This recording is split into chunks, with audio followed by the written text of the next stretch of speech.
मेरा आपकी कृपा से, मेरा आपकी कृपा से सब काम हो रहा है। करते हो मेरे साईं, मेरा नाम हो रहा है। करते हो मेरे बाबा, मेरा नाम हो रहा है। मेरा आपकी कृपा से सब काम हो रहा है। ओम साई राम, ओम साई राम, ओम साई राम। और कैसे हैं मेरे प्यारे भाइयों बहनों? साईं ही है भगवान शिव। भगवान शिव का ही कलयुगी अवतार है हमारा साईं। और भगवान शिव ने ही इस सृष्टि की रचना की है। आज मैं आपको एक ऐसा रास्ता दिखाने जा रहा हूं जिसको यदि जो आप जप और तप करते हैं और फिर भी आपके ऊपर अपने इष्ट की, अपने बाबा की, हनुमान जी महाराज की कृपा नहीं हो रही है। बहुत से भाई बहनों के फोन आते हैं कि गुरुजी आपने जो मंत्र दिया, जो रास्ता दिखाया, उस पर हम चल रहे हैं, फिर भी हमारे ऊपर कृपा नहीं हो रही है।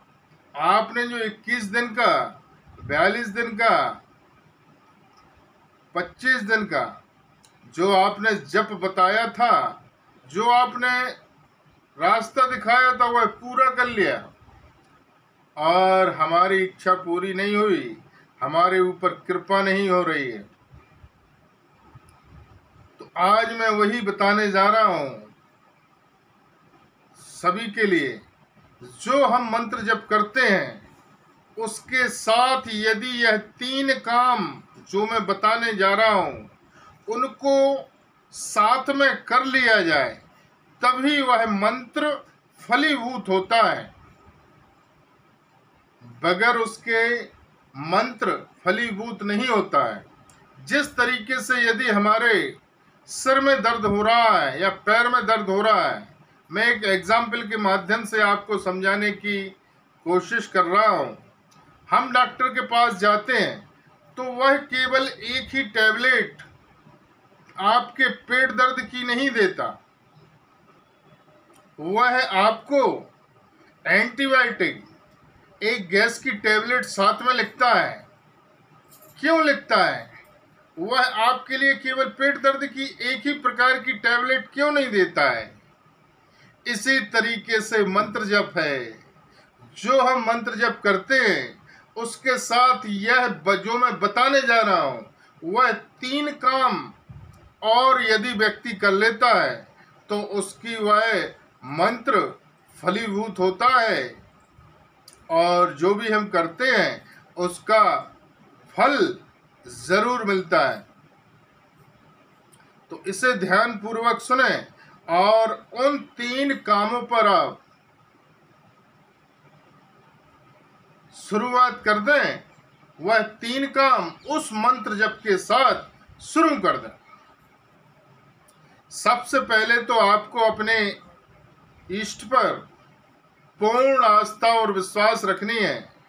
खुद से ज्यादा विश्वास रखना है और आपको मन ही मन बोलना है कि यह करेगा। तो प्रथम काम है, जिस भी मंत्र का आप जप करते हैं उसके पहले कम से कम 11 बार भगवान गणेश का नाम लेना चाहिए। ओम गंगणपते नमः, ओम गंगणपते नमः, ओम गंगणपते नमः। इसके बाद या पहले जो भी आप मंत्र जप कर रहे हैं उसके बाद या पहले भगवान शिव का स्मरण करते हुए ओम नमः शिवाय या श्री शिवाय नमस्तुभ्यं या ओम त्र्यंबकम यजामहे सुगंधिम पुष्टिवर्धनम उर्वारुकमेव वंदनात् मृत्यु मुक्षीमामृता। इस मंत्र की आपको एक माला करना है या 51 बार बोलें। फिर जो दिया गया मंत्र है उसका आप जाप करें, या पहले उस मंत्र का जाप कर लें। इसकी ओम नमः शिवाय की, भगवान शिव के मंत्र की बाद में भी कर सकते हैं, परंतु इसको करना अनिवार्य है, क्योंकि जो भी मंत्र शक्तियां बनी हैं वह भगवान शिव से ही अवतरित हुई हैं, और यदि उनका आह्वान नहीं किया जाएगा तो आपका मंत्र फलीभूत नहीं होगा। दूसरा काम, रोज उस दिव्य शक्ति को घर में हवन की 11-21 आहुति देना अनिवार्य है। हवन, जो हवन सामग्री आती है, गाय के बने हुए ओपले को आप जलाकर उस पर 11 या 21 आहुति उस दिव्य शक्ति को देना अनिवार्य है। तीसरा काम, रोज किसी न किसी पक्षी, जानवर या गाय या भिक्षुक या कोई छोटी बेटी कन्या को कुछ ना कुछ भोजन सामग्री दान करना अति आवश्यक है। या तो आप रोज 1 रोटी गाय को खिलाएं, या आप रोटी भी नहीं खिला सकते हैं तो बाजार से 5 रुपए का बिस्किट लेकर किसी भिक्षुक को दे दें, गाय को दे दें या कुत्ते को दे दें, किसी एक को देना है। और यदि सभी को दे सकते हैं तो अच्छा है, नहीं तो किसी न किसी एक को रोज भोजन दान करना अति आवश्यक है। इनका भी एक सिस्टम होता है।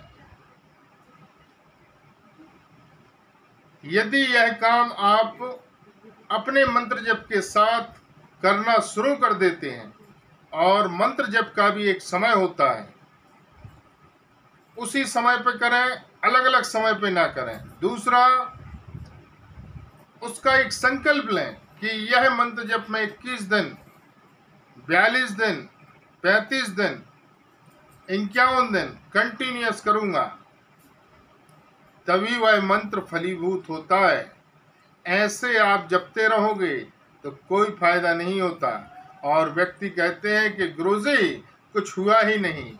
हर चीज का एक नियम होता है, कानून होते हैं, उनको फॉलो करना पड़ता है। फिर भी यदि आपका किसी प्रकार का कोई काम नहीं बन रहा है और आपकी समझ में नहीं आ रहा है कि क्या किया जाए, आप हमारे साईं परिवार से जुड़ें। आपकी प्रार्थना बाबा के श्री चरणों तक रखी जाएगी, और यदि आप बताए हुए रास्ते पर चलते हो तो आप पर कृपा निश्चित होगी। ओम साई राम, ओम साई राम, ओम।